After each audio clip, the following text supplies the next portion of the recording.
Welcome back to Leeds lately. Leeds have just lost 1-0 right at the death to an own goal by Gabriel Goodmanson. And what a bad own goal it was. I can't really believe that that's just happened because we played really well in that game and we deserved at least a point out of it. We really deserved to get something out of that game, and for us to kind of lose it like that right at the death is just so disappointing and really, really annoying. Look, the way we started the game, I thought in this game we shouldn't have started with Aronson, which we did. But Daniel Farke had said basically that Dan James had played 90 minutes during the week for Wales, so therefore he shouldn't play from the start against Fulham because it's all about giving players the right amount of time to rest.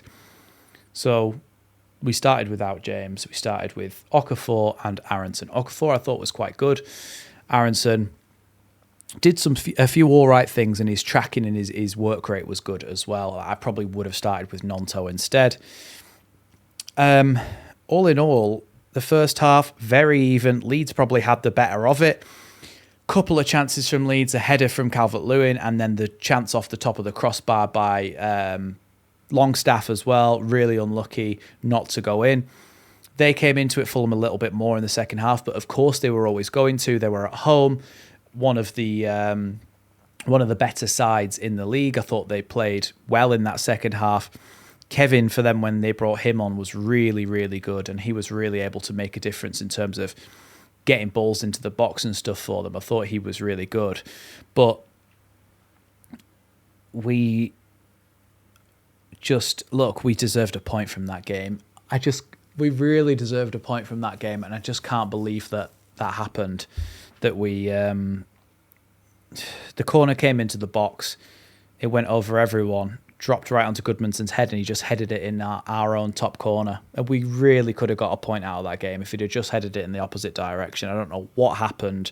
I don't know what he was thinking. The fact that we've lost that game is a right kick in the teeth, because you'll all know, being in the Premier League as a newly promoted side, every point counts. And if we'd have got a point from that game, we really, really would have been happy going on to the next games with a point off the back of that one, a point off the back of the Newcastle game. You're starting to look like a really decent, solid Premier League side. And for the most part, we were very solid in the midfield. Longstaff played well, Ampadu played well, and Stack played well. I think they were all solid in that midfield. Rodon and Strauch, really good. Goodmanson for the rest of the game and the most part, as well as Bogle, was also really good. So the fact that it's gone the way it did right at the end is so annoying. But I think that Leeds, in the end, would have deserved a point out of that game, and we've come away with nothing, which really, really stings. Okafor, I've started to see some good things from him. His ability to take players on and to open up space for himself and his teammates to run forward, where other players might not be able to do that because they don't have the skill set that he has to be able to take players on. I thought he was really good at doing that in the first half. Trailed off a little bit in the second half, probably why in the end he got substituted for Jack Harrison, who didn't really add anything to the game. I would have brought Dan James and Nonto on for Aronson and Okafor if that was going to be the substitution. And then then James goes and gets injured anyway, even though Daniel Farke said, oh, well, he's played midweek, so we don't want to put too much load on him. And then, okay, yeah, that makes sense. So then why are you bringing him on for him to just get injured? Obviously, he didn't know he was going to get injured, but the point still stands that he should have brought Nonto on in the first place rather than James. And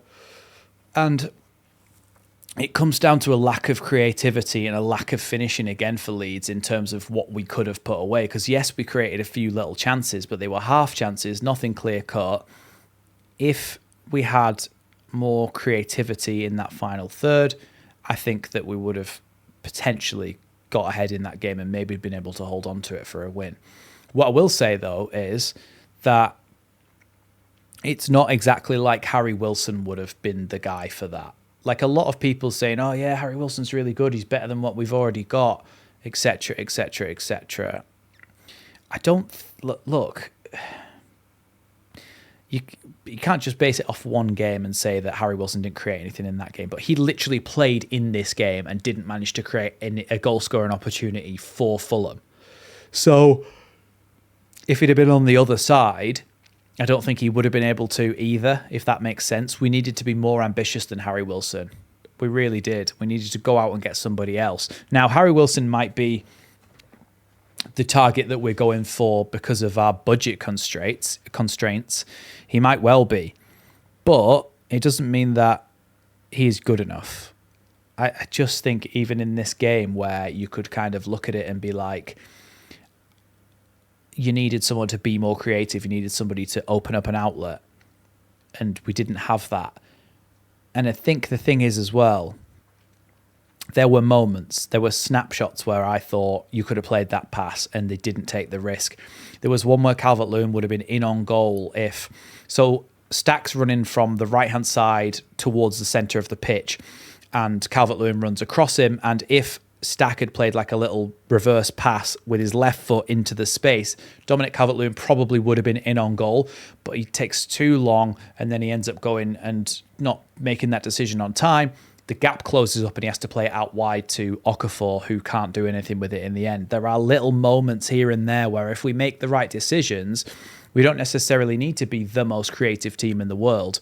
There are passing lanes that open up that we sometimes don't take the risk on, because we fear we're going to lose the ball, but you have to take risks to score goals. And that was a perfect example where if Stack had risked losing the ball by playing it in behind along the deck for Calvert-Lewin to get onto, the worst case is that they win the ball back and they have possession with their centre-backs. The best case is that Dominic Calvert-Lewin's through on goal. So you have to think about risk and reward here. You've got to take risks to get chances in football matches. And I think sometimes we are a little bit risk averse. So that's my criticism of the way that we played today. The positives are that we played really well defensively. We were solid in the defence and solid in the midfield. The negatives or the constructive criticism is we need to take more risks with passes in the final third. We need to try to open up those opportunities, even if we think we might lose the ball. And then, of course, Goodmanson's, you can't legislate for that. It just hit him in the head and went in the back of the net, which is really, really annoying to see. So that's the way you've that's the way you've got to look at it. What do we take from the game? Well, we were solid defensively, and on another day, if we get a chance, we could win a game like that. So that's what I'm taking from it. Wasn't the best game of football for the neutral. Leeds played well up to a point and weren't able to create anything clear-cut enough to win a game. In the end, we deserved a draw, but we come away with nothing after that own goal from Gabriel Goodmanson. Let me know what you think down in the comments below as usual. Thanks for watching Leeds lately, and I shall see you in the next one.